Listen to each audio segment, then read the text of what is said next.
अब चलिए आगे बात करते हैं, क्योंकि लगातार ठंड बढ़ रही है, कोहरे की मार लोग झेल रहे हैं। मेरठ में भी कोहरे ने दी है दस्तक। घने कोहरे की वजह से विजिबिलिटी बेहद ही कम हुई है। कोहरे के साथ मेरठ वासियों को ठंड का एहसास हुआ है। देर रात से मौसम ने अचानक से करवट बदली है। सड़कों पर वाहनों की रफ्तार धीमी हुई है। यातायात पुलिस ने टोल फ्री नंबर के साथ एडवाइजरी भी जारी की है, यानी कि आने वाले जो 2 दिन है उसमें कोहरा बढ़ सकता है। तो बड़ी खबर आपको बता रहे हैं, जहां पर आपको बता दें कि मेरठ में भी दस्तक दे दी है।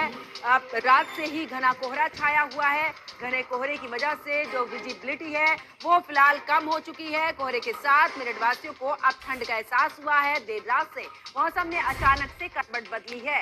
कोहरे के चलते सड़कों पर वाहनों की रफ्तार भी काफी धीमी हो चुकी है। यातायात पुलिस ने टोल फ्री नंबर के साथ में एडवाइजरी भी जारी कर दी है।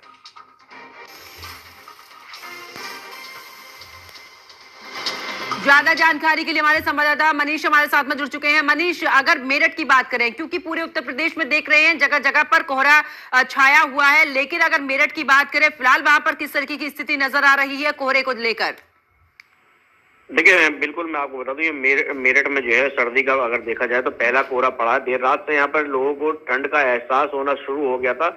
देर रात से ये कोहरा इतना ज्यादा पड़ने लगा कि सड़कों पर विजिबिलिटी कम हो गई, तो वाहनों को अपनी लाइट जलाकर चलना पड़ा और उनकी रफ्तार पर भी ब्रेक लगा है। तो कहीं ना कहीं देखा जा रहा है जिस तरह से लगातार कोहरे का जो असर है अब सड़कों पर देखने को मिलने लगा है। जहां मैदानी भागों में अब ठंड बढ़ने लगी है, तो मौसम विभाग का साफ तौर पर कहना है कि अभी सर्दी और ज्यादा बढ़ेगी, कोहरे का असर और ज्यादा देखने को मिलेगा, जिससे लोगों को ठिठुरने पर वो मजबूर कर देगा और यहाँ पे गलन का भी एहसास उनको होना शुरू हो जाएगा। आप देखेंगे कि दिसंबर का आधा महीना बीत चुका है, अब जाकर यहाँ पर सर्दी का एहसास होना लोगों को शुरू हुआ है। जबकि 40 दिन का कभी बताते हैं कि चिल्ला पड़ा करता था, लेकिन अब कोहरा भी देखिए लिमिट समय से पड़ता नजर आ रहा है। और हाईवे की बात करें तो कोहरे की वजह से जिस लगातार हादसे हो रहे हैं, इसमें लोगों की जान भी जा रही है। इसी के चलते मेरठ की यातायात पुलिस ने एडवाइजरी भी जारी की। तमाम जो हाईवे हैं जो मेरठ को जोड़ते हैं, उन हाईवे के लिए टोल फ्री नंबर यहाँ पर जारी किए गए हैं कि एम्बुलेंस के और तमाम जो व्यवस्था है उनके यहाँ पर नंबर जारी किए गए हैं, जिससे लोगों को कोई असुविधा ना हो। अभी देखा गया है कि मुख्यमंत्री की तरफ से भी रैन बसेरा और तमाम चीजों को लेकर जो यहाँ पर आदेश किए गए हैं कि कोई भी सड़कों पर ना सोए, कोहरा ज्यादा पड़ा तो उसके लिए भी अब तमाम जो मेरठ का जिला प्रशासन है वो सख्त हो चुका है। कल रात भी यहाँ पर कई रैन बसेरों का निरीक्षण भी किया गया है। अलाव की व्यवस्था यहाँ पर कराई जाए। तो देखा जा रहा है मौसम विभाग के अनुसार, जिस तरह से मौसम विभाग ने बताया है कि आने वाले 2 दिनों में कोहरे का असर और ज्यादा देखने को मिलेगा, उसके चलते अब जिला प्रशासन भी अलर्ट है। मनीष, क्योंकि देखिए मेरठ की अगर हम बात करें तो नोएडा, दिल्ली, गाजियाबाद ये ऐसी जगह मिलती हुई है जो कि डायरेक्ट मेरठ से कनेक्ट है। ऐसे में जो लोग कामकाज के लिए बाहर आ रहे हैं, यानी कि बाहर अगर बात करें गाजियाबाद, दिल्ली या फिर नोएडा की, उन लोगों के लिए कितनी बड़ी दिक्कत ये कोहरा बनता हुआ नजर आ रहा है?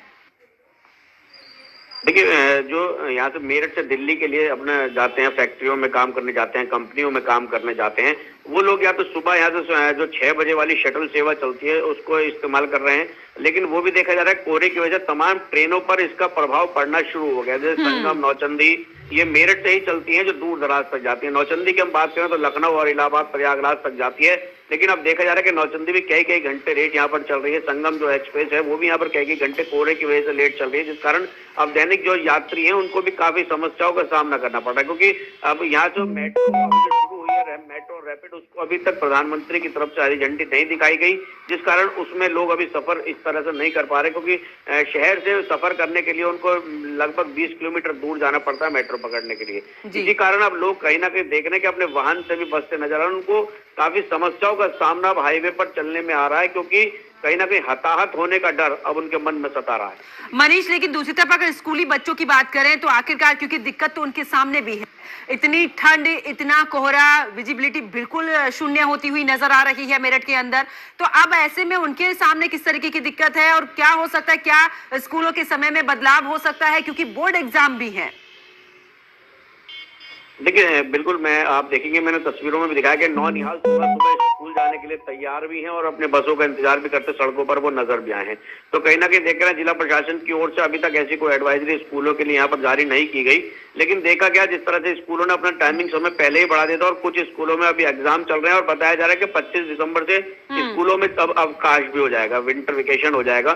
तो कहीं ना कहीं अभी संभवतः नहीं नजर आ रहा है कि अभी स्कूल की टाइमिंग बढ़ाई जाएगी, क्योंकि लेकिन जो हाई स्कूल का बोर्ड की प्री बोर्ड और बोर्ड की परीक्षाएं अब शुरू होने वाली है, उसको लेकर कहीं ना कहीं यहाँ पर जो शिक्षा विभाग के अधिकारी हैं उनकी तरफ से अभी भी कोई गाइडलाइन साफ नहीं। जिस तरह से आज पहला कोहरा यहाँ पड़ा है, अब आने वाले समय में और क्या गाइडलाइंस जिला प्रशासन और शिक्षा विभाग की तरफ से जारी होगी, ये देखना होगा। बहुत बहुत शुक्रिया मनीष पराशर हमारे साथ जुड़ने के लिए, तमाम जानकारी साझा करने के लिए।